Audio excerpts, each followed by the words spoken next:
WrestleMania 42 is in the books, and Monday Night Raw, the infamous Raw after WrestleMania, had some nice surprises. And all in all, Raw continues to be a pretty solid show. And I think it was a good follow-up to WrestleMania and mostly worthy of the name The Raw After Mania, the season premiere, even though they say that that starts in September for a continuous WWE show. But I digress. Welcome to the 716 Sports Entertainment Podcast. I am Mike, joined by Mr. Sean O'Neill, and we are here to talk to you about Monday Night Raw, the last show from Las Vegas, thank God, April the 20th, 2026. And Sean, what did we think about Raw last night? So first off, I will say that the crowd for last night was actually better than the Mania crowd. I don't know if because it was Raw and not the actual PLE, it was a different type of fan that was there, but they were actually cheering, they were popping, they were all kinds of stuff, reacting, which during a lot of the Mania things, they weren't responding at all, which really kills a lot of like the enjoyment for things because you don't get the full feel for everything. And it's a problem like they had last year as well. But I think this Raw at least sort of made up for that in and of itself. Um, I think this was one of the better Raws after Mania in the last couple of years. We haven't had a whole lot of like super ones, but I think this one was very good. They had people getting called up. No surprise debuts, but I'm fine with that. We at least got some call ups. Not really any matches, but I think there were only like three or four matches, but a lot of story that was progressed and new feuds and potential new things that were set up. Yeah. Let's talk about some of those new feuds. And actually, we'll start with the main event and then we'll kind of work our way from the beginning. The main event, of course, saw Roman Reigns come out to the ring, reunited with the Usos. And this was awesome. Roman came out and, obviously gave the crowd the old acknowledge me and started having a conversation with the Usos about how, we're stronger together and we need to really more or less reunite. And, Jay, he kind of really went into Jay a little bit and was sort of like, look at what they put you through. Like, they got you feuding with against a celebrity at WrestleMania, kind of looking like a clown, right? And he was like, that was never that way when you were with me. You were on top of the world when you were with me. And, Roman going right back into the old gaslighting mode that he is. And I love everything about that. But at the same time, he's not wrong, right? Like they weren't clowns when they were with him. And he made mention of like how the Yeet thing was, the Yeet turned Jay into a megastar, right? And pretty much, while I don't necessarily agree, like I'm not in love with Jay's character, Roman's right, and like the fact that they had to get into a match with, a celebrity probably wouldn't have happened if they were the Usos of the bloodline a few years ago, right? So this obviously brought out Jacob Fatu, fresh off of his win over Drew McIntyre. And he cut an impassioned promo on Roman Reigns, basically being like, look, I want everything that you got. I want to be able to put my kids in better schools. I want, the watches and the cars and the planes. And I want that strap. I don't just want that strap. I need that strap. And Roman was like, I want you to think about what you're saying. And I want you to get back to me next week. And if that's the case, then we're going to do this thing at Backlash. And I thought this was awesome. The only thing I don't think I like about this is Jacob's obviously not going to win, right? But I do think it's really cool that he's going to get a title program against Roman Reigns, which we've all wanted for a while. Like the program between Jacob and Roman needed to happen, and I was worried that it wasn't going to happen. So if we can get a nice 4 week, 4 to 6 week, but when is Backlash? About a month from now. If we get a program between these two guys, I think it's going to be money. So Roman and Jacob is not what I had on my bingo card for Roman's first feud at all. Um, I think that it makes for a very good story to go with this, though. You would jump Jacob up to a major title feud and you switch shows for him so he gets new scenery. And I think the storytelling that they can do with this, like when Roman told the Usos, oh, talk to him, make sure he understands what he is doing. I think that as far as where this storyline is going, I think you're going to end up seeing Jacob with the bloodline at that point, with this new version of the bloodline.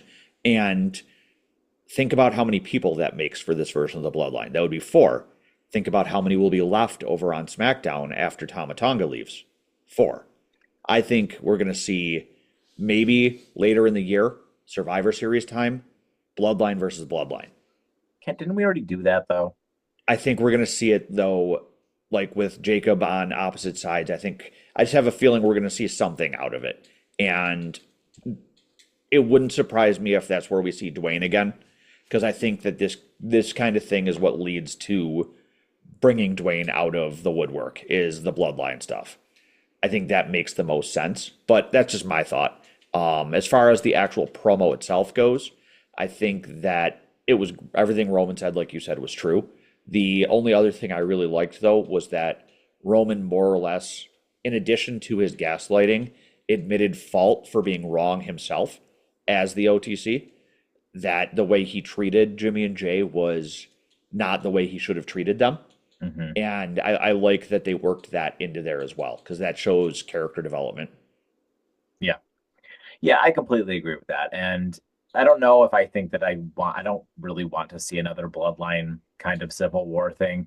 I would rather they went in a different direction. And maybe at that point in time, maybe that would be a nice little program for them to have against the Vision, because maybe the Vision will be fully healthy by then. And it could be two groups on Raw competing for power, Yeah. right? You'd have the bloodline of all of those guys who are now on Raw and the Vision, when Bronson Reed is healthy, and have a nice little 4-on-4 there. And they could obviously both, certainly add another unit if they had to. In regards to that, though, we're going to end up obviously talking about it because there was a big development as far as this goes. But I could see them maybe doing a three-way thing with the other new faction that seems to be forming on Raw as well. Certainly possible. And we'll get into that in a little bit. So the show opened up with WWE's brand new megastar, the man looking dapper himself, Mr. Obafemi, who came down to the ring, and all he had to say after 10 minutes of the crowd nonstop chanting the dude's name and just going Oba, Oba, oh, oh, and just over and over and over. And it was awesome. It could have gone on for 20 minutes and I would have loved everything about it. And you could see Oba was like trying not to smile, trying not to like just take it all in. And he just said the ruler has arrived and left. And this was perfect. This was The everything it needed to be. the mic drop. The mic drop was the perfect moment. The ruler's here, drop. Yep. And it was just, you want to talk about building a megastar? That's what they did. The fact that he was serenaded with the entrance that he was and the reaction that he got for all that. And with one line made as much of an impact as he did. I sign me up for everything that they do with Obafemi for the next year. Mhm. And he shouldn't lose a match for like the next 3 years. Yep. I've been saying it. I've been saying it for months. Like the way this thing has been going with Brock Lesnar, and I knew he was going to win. I had no doubt in my mind they were not going to screw this up. And now that they didn't, yeah, you're absolutely right. This dude cannot lose. Cannot lose. I mean, I agree with what Terrence said the other day about he might not be ready for Roman Reigns yet, but when he is ready for Roman Reigns, he needs to be the one to beat Roman Reigns. Or if Gunther ends up beating Roman Reigns, he needs to be the one to beat Gunther. Like how because Gunther, we'll talk about Gunther in a little bit as well. But whichever one of those guys is it's either going to be Gunther taking the title off of Roman or Oba taking the title off of Roman. I honestly put Braun Breaker as probably like a fourth. Like So I think I put him fourth in line to take that title off of Roman. until you actually want Oba to be in that title picture, I would be fine with him in a couple months taking the strap off Penta. and you just him come out and beat Penta. I think he's above that. It gives him a title. It gives him a title run. Look at what they did with Gunther. I know. I think he's above it too personally, but we know WWE likes to give people trial runs, and the Intercontinental title is a major title. It is the workhorse title. Oh, You that's have true. and the other thing though is I don't remember if it was our commenter or somewhere else I was reading about it that if depending on how long they want Roman's title reign to go for, what do you think about Oba winning the King of the Ring? I'd be okay with that. What does that guarantee you a match at SummerSlam, right? Yeah. Do you think 6 months is, or 4 months is too short of a reign for Reigns? Mm, I'd like him to probably not have the title after SummerSlam if I had my way. So then I think that might be the perfect way to do it. You have Oba win the King of the Ring and go out, and that gives, I mean, SummerSlam is mid August. That gives Roman 4 months of being here as a full timer. Lets him take some time off after that. I think that would be perfect booking by WWE. Yeah, I mean, Roman only said that he's going to be full time through the summer. So Yeah, I think who won King of the Ring last year? Gunther. No, that was 2 years ago. Yeah, I mean, I don't think he's going to win again. King of the Ring last year. It wasn't Seth, was it? I don't remember who won King of the. Did they even do King of the Ring last year? I don't remember. Let I me don't even see. think they did King of the Ring last year. I don't even remember SummerSlam last year to be completely. And it was Cody. Cody won. Yes, because he Cody beat won. Cena. He beat Cena. That's right. I will say this though, if Oba were to be in the King of the Ring and win it, he needs to do more than just win it. He needs to just decimate every person on his way to the top. Like every Raw match that he has to go through to get to the top, he should squash. So I don't know. I don't know if I want that, to be honest with you. I kind of want Oba to be treated like Brock Lesnar. I mean, I know that there will never be another Brock Lesnar, but I almost want Oba to be a special attraction. I want, when Oba wrestles, I want it to feel special. And I want Oba to always win. And I frankly don't want Oba to wrestle every week. I want Brock, Oba I would like Oba to just wrestle at the PLEs and maybe not even every PLE. Like I don't need to see him in every Saturday night's main event. I think I just want to see Oba for now. I just want to see him like kind of on the Brock Lesnar schedule, more or less.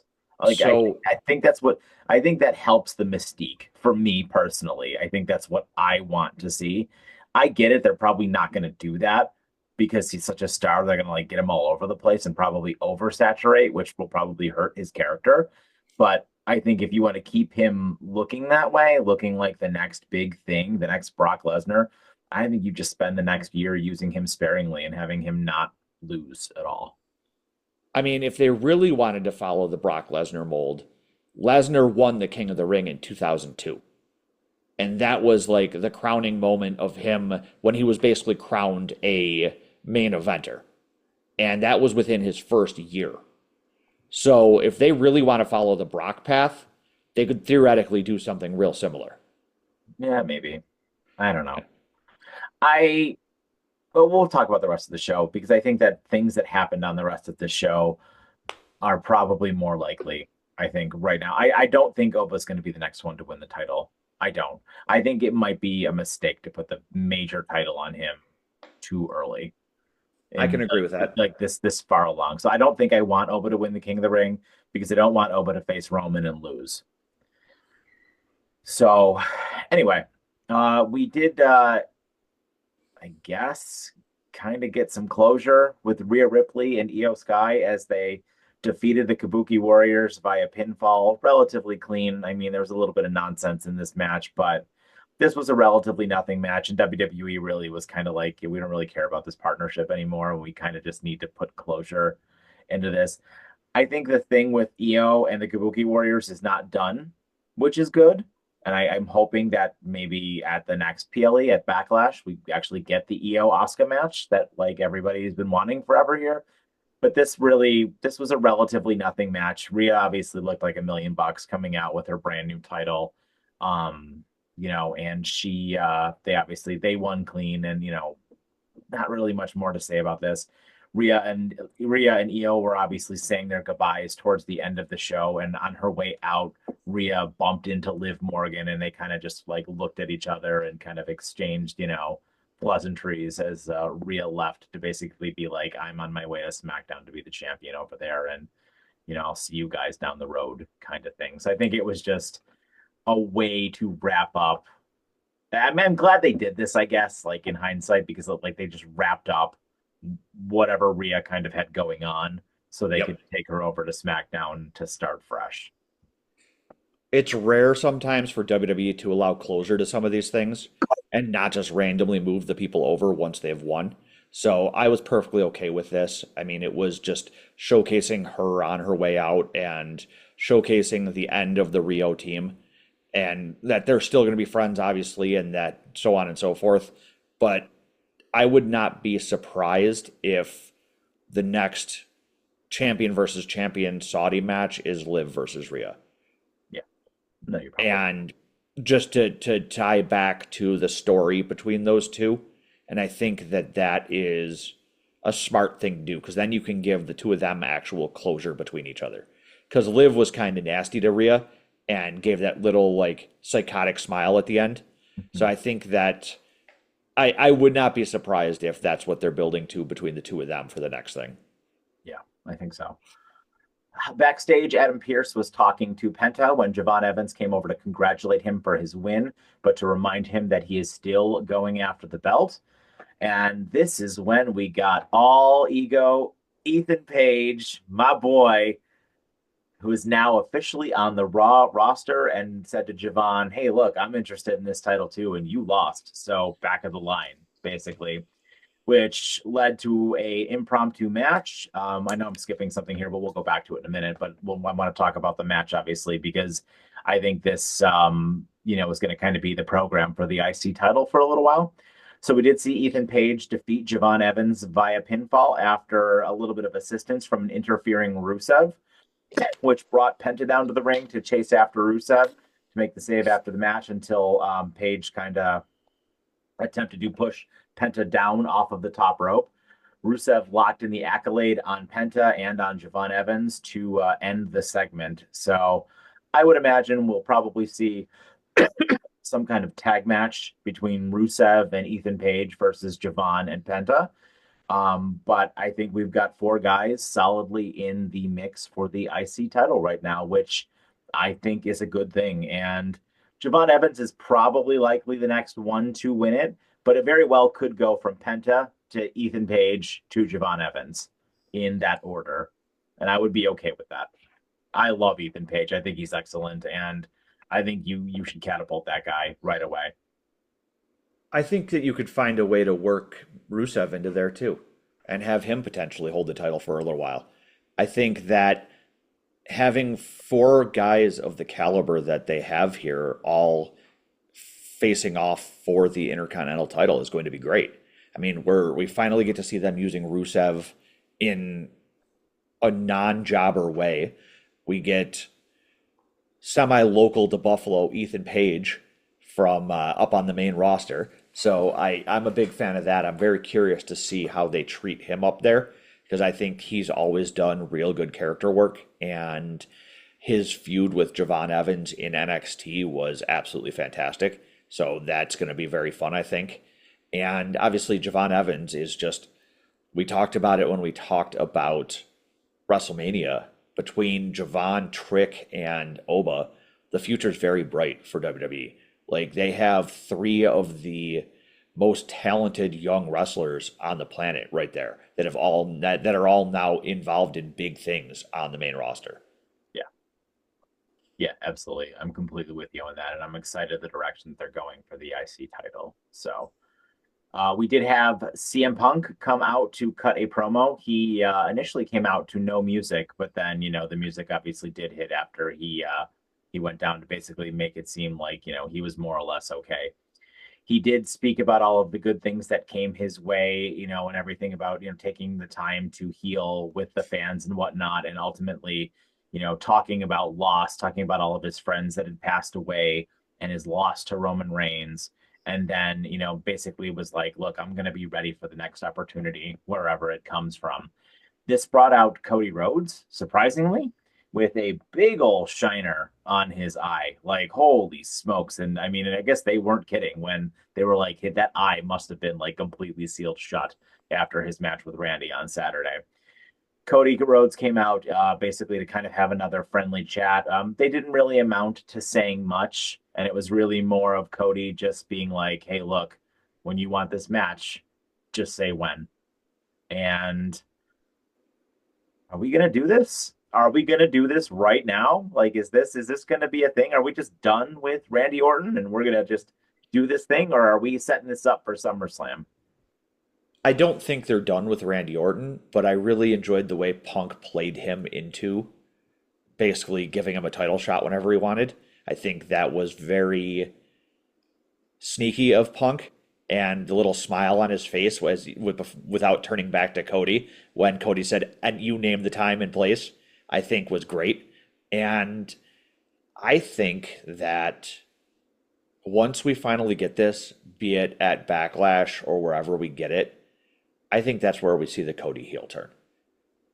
I think this is gonna end up with Cody being turning heel on Punk. This match is not gonna happen at Backlash. No, I don't think it will right away, but I think once we get past Backlash, and because I feel like we still have to get Randy again at Backlash, because of the way WrestleMania ended, it doesn't make sense not to do something. It does tell me though that I don't think Cody will be dropping the title anytime soon. No, I don't think so either. I no longer think that Cody is going to lose the title to Randy at all. And No. maybe that was never the plan, right? Maybe that was never the plan to have Randy win. I mean, I suppose we'll never know, but I think that WWE might have had this in their pockets for a while because one of the next biggest matches you can put in, although I want this at next year's WrestleMania, I think this is one of the biggest matches WWE can put on, and I don't know how much longer CM Punk can go.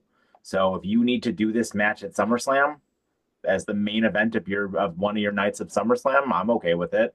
I think it's spectacular, and Our Punk should win unless Cody turns heel. Yeah.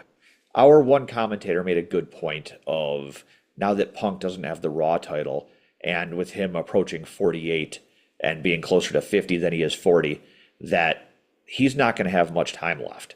And maybe this is the time where, for the next year, they give us our dream matches. They Yeah, give us our matches that Punk wants to get in before he's gone. He has his final blow off match with Seth at some point. He has his match with Cody. He has a match with God, I don't know who, but whoever else he wants. Yeah. yeah. And you know what? I can get behind that because I don't know that we will ever see Punk look as good as we did in that Mania match with Roman. I think that might be as much as his body can take for like for the upcoming future. You know what I mean? I mean, I think when he does the match with Cody, it'll be a different kind of match because Roman's a big, strong guy, and Roman wrestles that big, strong, slow style, which is very conducive to what Punk can do because Punk doesn't, while Punk still has all of his technical abilities, because those don't go away as much with age, the stamina, right, which Roman really showed, the physical abilities, that gets tougher as you get older. So, I mean, and you could see Punk's body, not his abilities, but his body is what gave out, right? And that was the story that they told. So, Cody wrestles a little bit of a different style. Cody's much more of a technical, like he's not like Roman, right? So No. it would be interesting to see it. I mean, Cody's a fantastic wrestler. So, I think the stories that those two guys could tell could be a lot of fun. So I'm looking forward. I hope Punk does go to SmackDown. I think SmackDown desperately needs him there, especially if Roman's going to be on Raw regularly. I think it would be appropriate for Punk to go over to SmackDown for a while.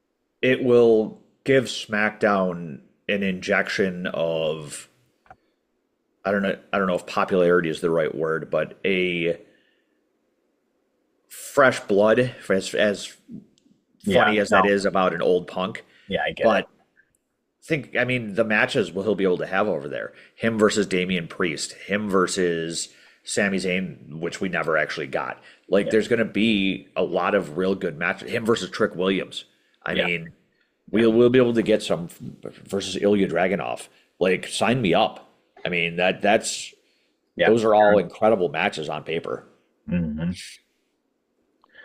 Next, we saw the Judgment Day come down to the ring to celebrate Liv Morgan's freshly minted women's title.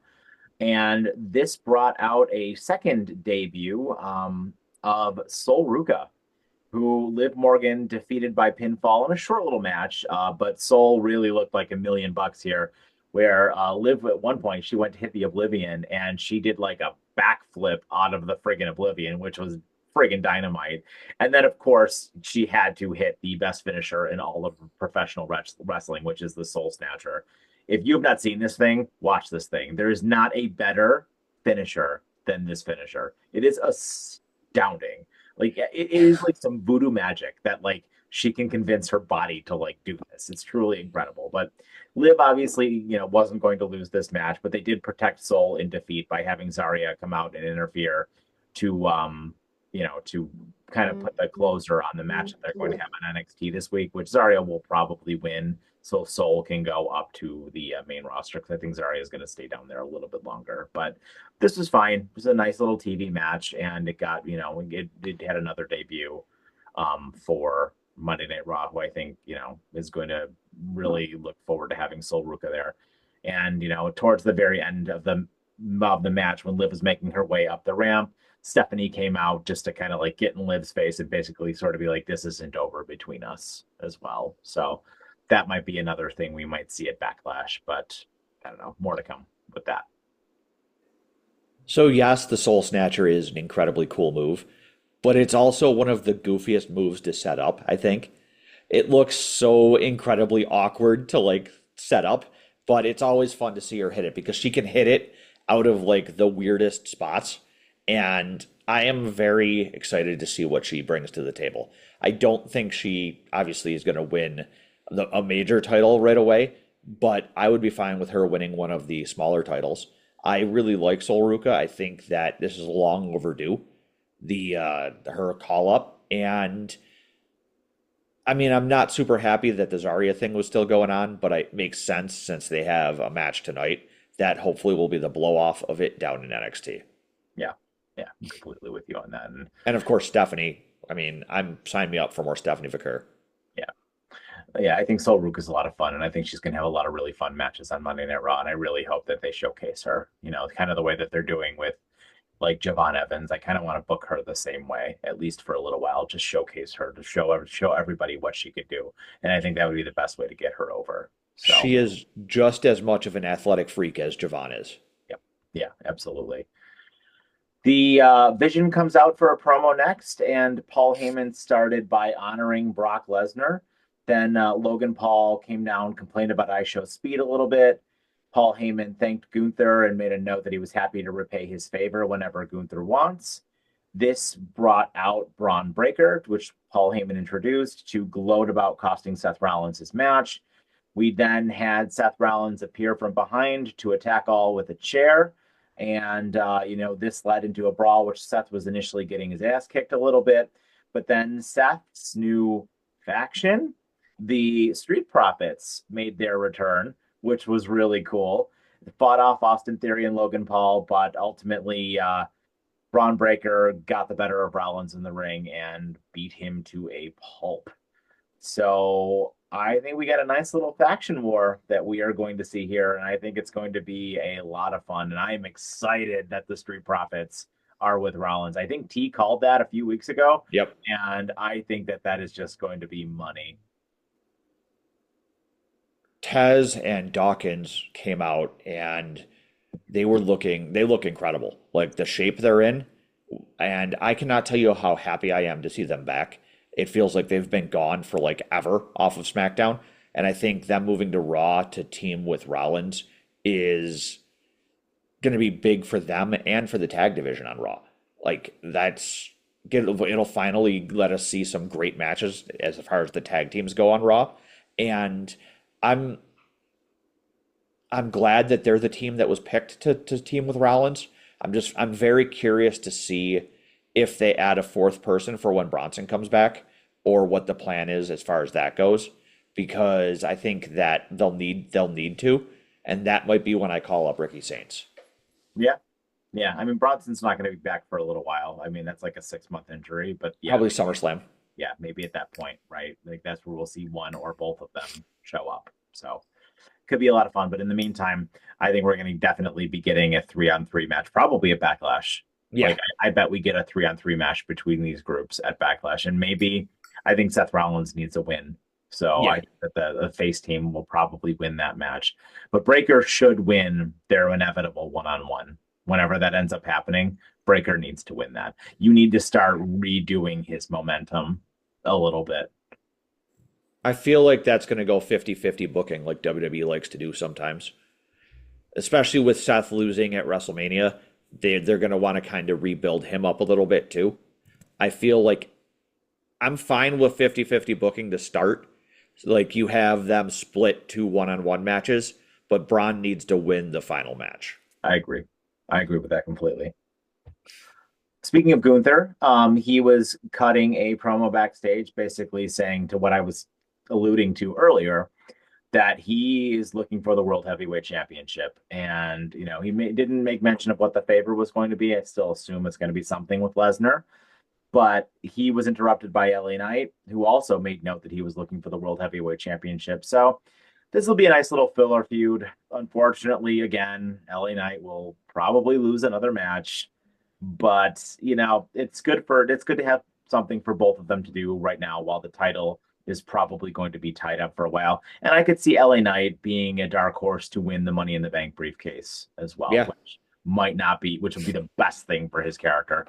I would love it if they could just get him like a 3 month run with the title. turn him heel. I don't know how that happens.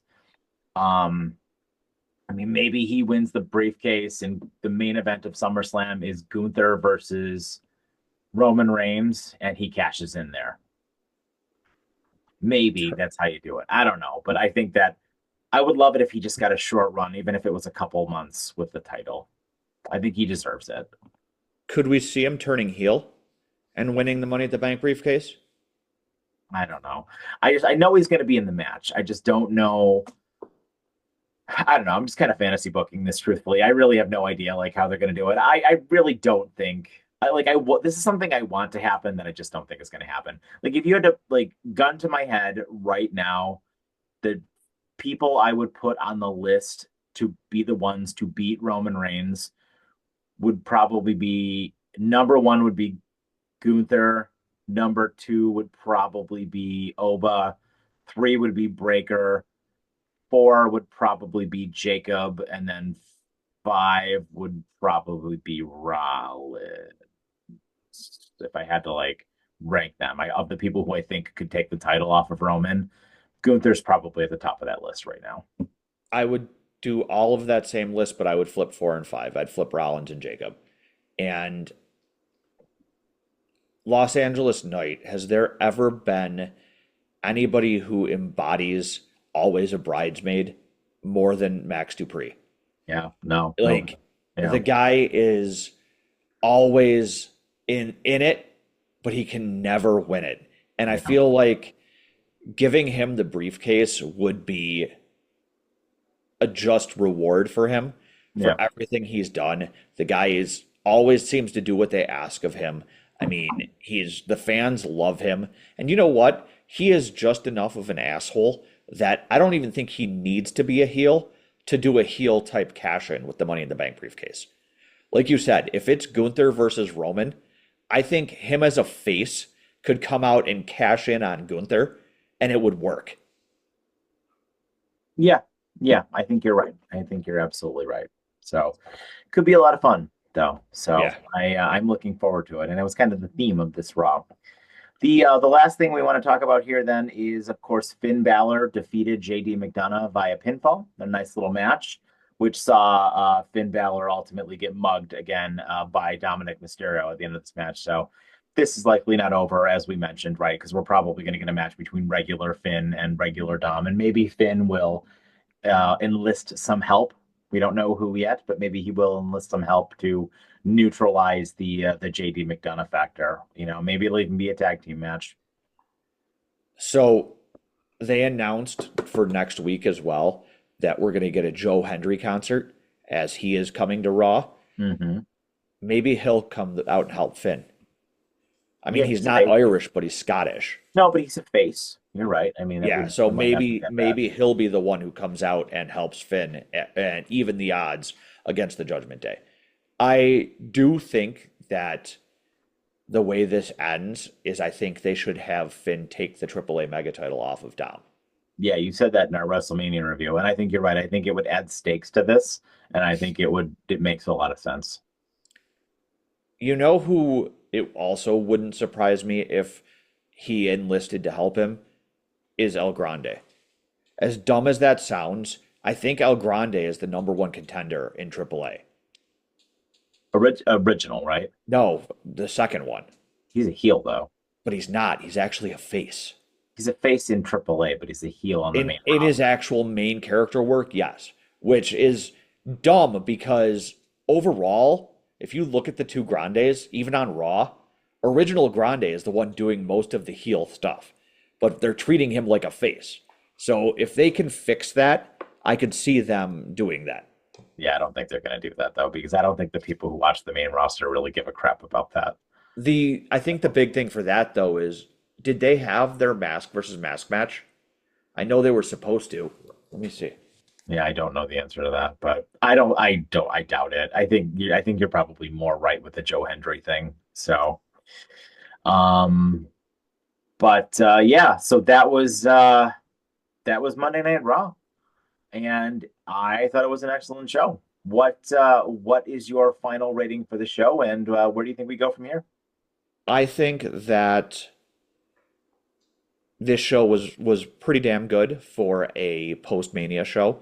I think that they, like I said, they advanced enough stories for the season premiere, and much like you and I in our current standings, I think it looks good for our future. And yep, I think we're tied, right? But overall, I'm excited. I think that WWE can focus on putting all the BS from this past weekend behind them with the commercial BS and the TKO stuff and actually get back to focusing on what makes them good. And a lot of these storylines and people who are going to be in them have the potential for that. I give this Raw a 4 out of 5. Yeah, actually, now that I think about it, I actually think I might be one ahead of you because I did pick Royce Keys to win the Under the Giant Battle Royale. I don't think we counted that. I think we did count that as a bonus Nope. point. I think I think I'm gonna have to go back and watch that again because I'm pretty sure we said I'm gonna give you guys some opportunities for bonus points, and I believe one of you guys said you thought Sheamus was going to come back, which did not happen. I But think you anyway, are making that I up. I digress. So, but with that being said, yes, I agree. I think that this was a fantastic episode of Monday Night Raw. It started a lot of new storylines, introduced some new stuff, and closed out some of the old ones. And I'm looking forward to the programs that will lead us into the big spectacle in Minnesota in August. So, with that, my final rating for this show is a The Ruler Has Arrived out of 5. So that is our show, guys. Thank you so much for joining us. As always, please like, comment, and subscribe. As you do, we really, really appreciate all the support and all of the feedback that you guys give us. And with that, I have been Mike, joined by Mr. Sean O'Neill. Have yourselves a fantastic evening and take care.